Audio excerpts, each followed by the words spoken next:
we go. Hi, guys. I think it's circumstantial because I do believe there are instances where if the mother is going to be severely harmed by a birth, that is where abortion would be okay in my belief. And I think the exception also would be in the cases of rape. But all other circumstances where you made a choice, I'm pro-life. I think we all deserve a chance at life.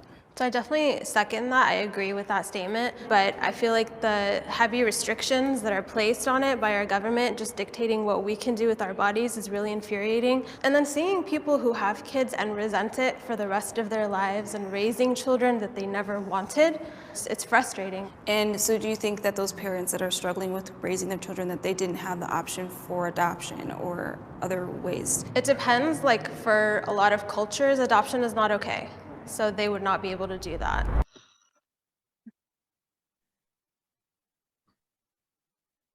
Yeah. Okay, so the question was let's start with the question. So Yeah. the question was, should abortion be legal? So Islamically speaking, me and you have, before we came on the video, we were very conscious that some of the questions have thick of course, yeah. rulings in them that to speak in detail about. Mhm. So Islamically, very much like the sister in the grey quote said, it's circumstantial when it comes to the health of the mother. If the life is at risk, then it could be permissible. But we are very cautious about talking these things because it is on an individual basis. We are very much pro-life, so we don't want to get too much into that. There is plenty of scholars who are able to answer that with knowledge and from the evidence in the Quran and Sunnah. I just want to be, again, putting a disclaimer out there. We don't know how things are edited, so we need to take that into consideration. We need to think the best of our sister. But I didn't like the comment she made about the government, like the government putting restrictions on them and stuff like that. I didn't know what she meant by that, to be honest with you. I thought that was, I'm not sure what she was referring to, because I thought that these, I don't know, like I was assuming this video is like based on like women living in the West in general anyways. That's what I thought. So I don't know what she meant by government restrictions of what we should do with our bodies, because women are allowed to have abortions in the West. So I don't know what she meant by that.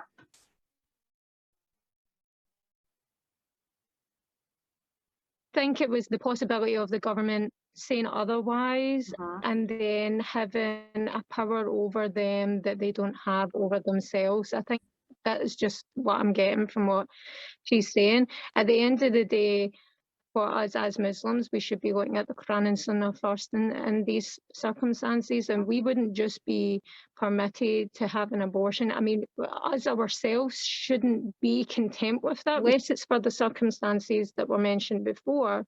There's no justification for having it, and this is a life within you that you will be accountable for as well. So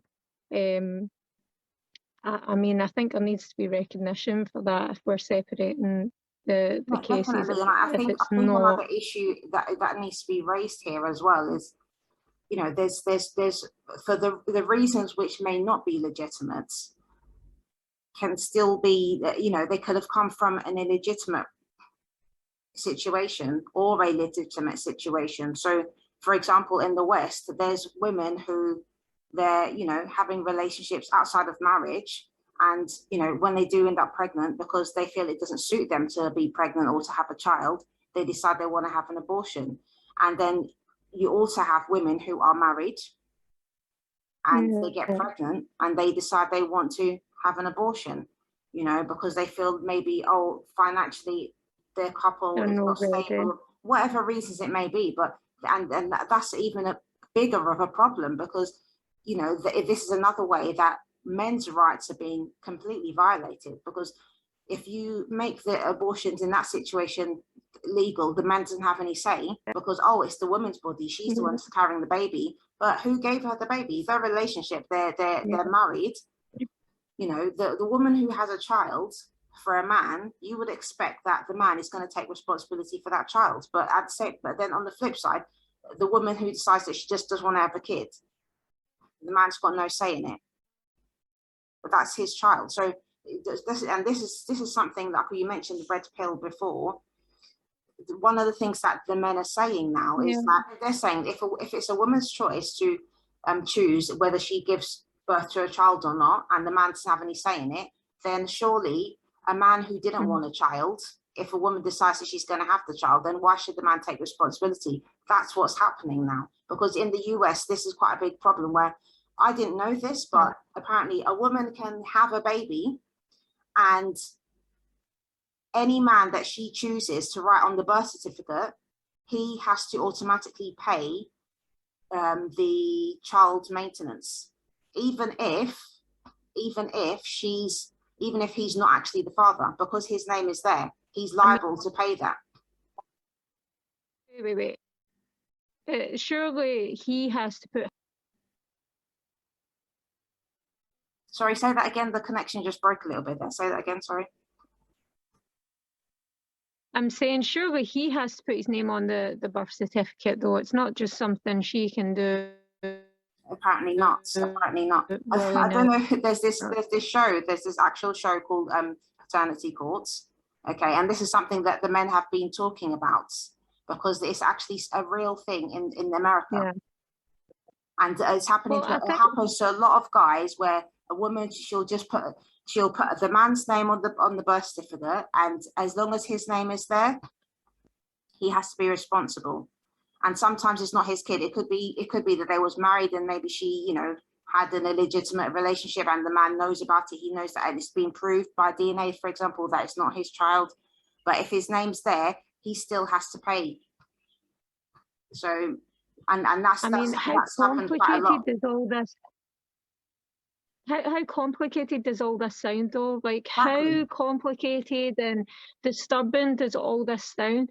And this is why we need to stay away from this lifestyle. Alhamdulillah, Allah has made it really easy and simple. What about the rights of the child? Well, exactly. And because that's the thing. We can talk about the rights of the women and maybe even the rights of the men, obviously, because, you know, nobody's really, like, that's what the men are starting to bring now with the whole red pill thing.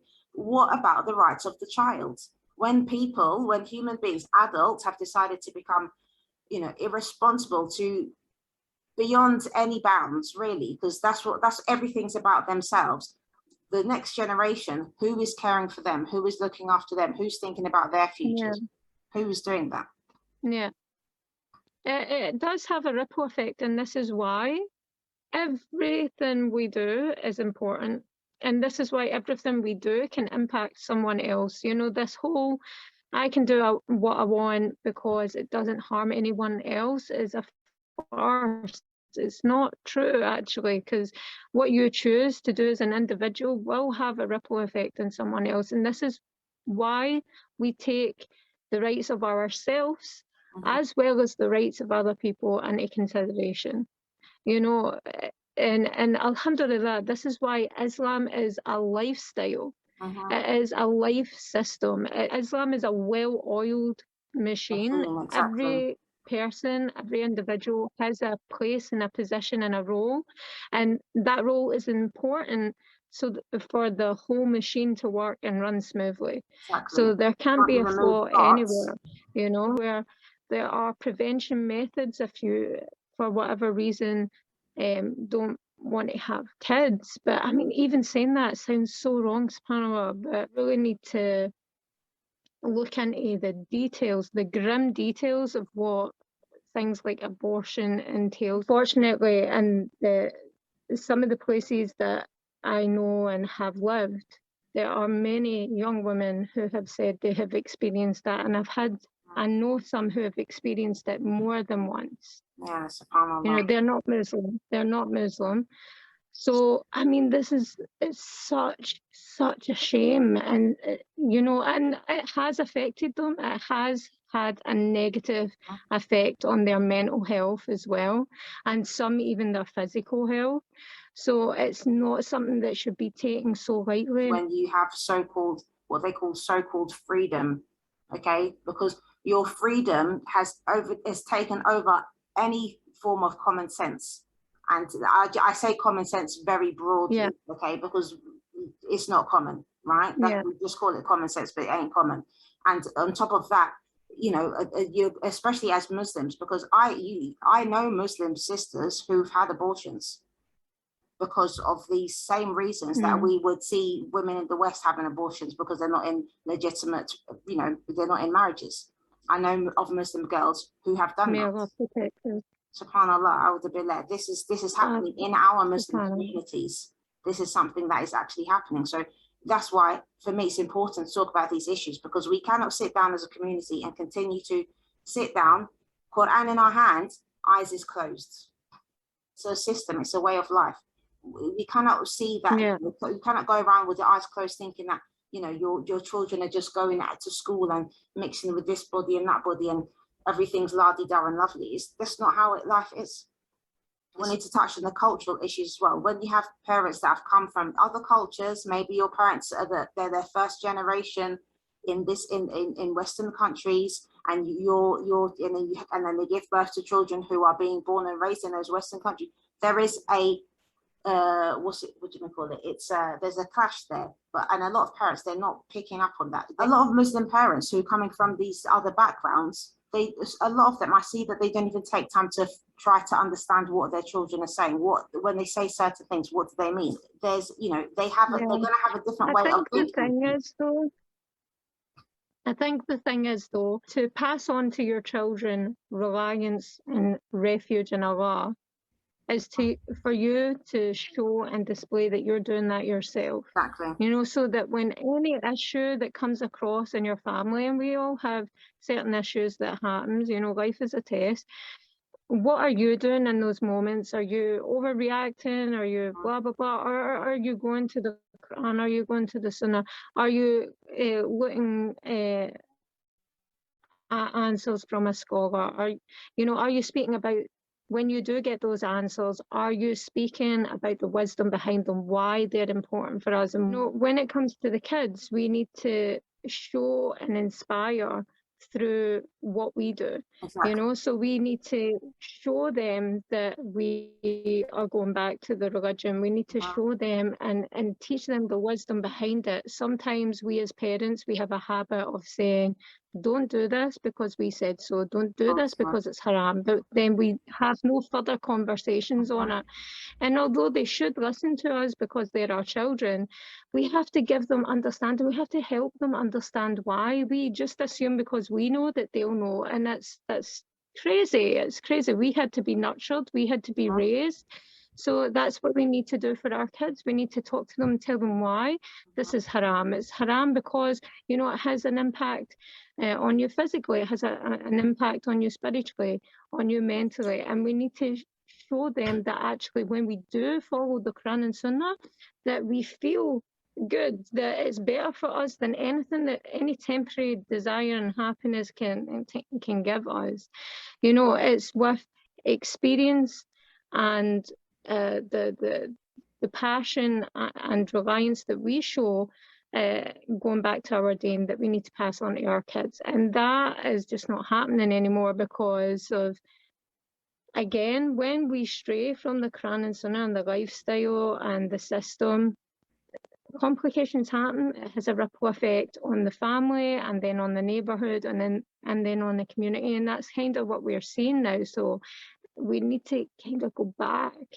You know, we need to go back and we need to show our kids us going back, and we need to inspire them to go back. We need to inspire them to look at why we do this. It's with our actions as parents, as adults, as leaders of the community, showing and passing on that passion and that beautiful reliance and refuge that we seek in God, that we can only get from God. You know, another point to mention, like when it comes to the raising of children, and you know, you said about, it's not about just telling them do what I say, not as I do. We also need to, at the same time, encourage children to ask questions, because we need to challenge them to think. So sometimes when you're talking to your kids, instead of telling them what they should think, ask them what they think, and then take it from there, because you need to try to understand the thought processes of your child. And by asking them questions about what they think, you're understanding or starting to learn about some of the experiences that they've had. Why do they feel a certain way about certain issues as well? This is very important, because, you know, we can say, you know, teach them to rely on Allah, but there has to be, you know, we need practical implementation. So how do you teach your child to rely on Allah? You could say that, oh yeah, well, you know, you could be the mother that they see always praying and fasting and mashallah doing all these things, but for them, they might not be at that level yet.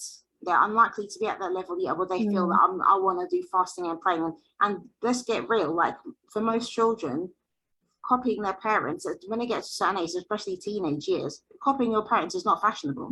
It just isn't. And even if you in your own home that you have instilled these things in your children, they have a lot of pull from outside as well. So their community, the children that they mix with, who are coming from other homes which could also be dysfunctional, even if they are Muslims, they're having these interactions. So that's going to have effect on them. So it's important to challenge your child on an intellectual level, get them to think, show them the Quran and the Sunnah, but you need to get them to think, ask them questions. Why do you think like that? If this happened to you because you believe that this is okay, then what do you think the repercussions of that are? So you have to be challenging them and letting them, like giving them, like, you know, try to open their eyes before they feel that they need to put themselves in certain situations which are going to be really harmful to them, because they thought that, oh, well, I can do this because I've seen this person do it. Because this happens sometimes, you know. Yeah, I think we'll probably end this here and we'll put a second half, because that's over an hour now. Mashallah.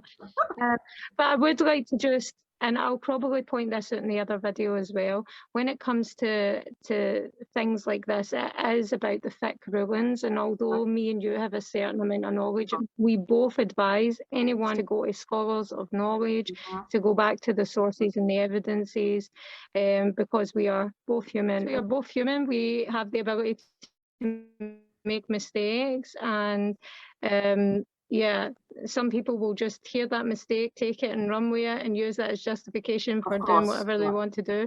Don't do that. Don't just take from us. We want to be a part of remembrance online and, you know, encouragement of people going back to the Quran and Sunnah. But when it comes to fiqh rulings, people have to go to the people of knowledge.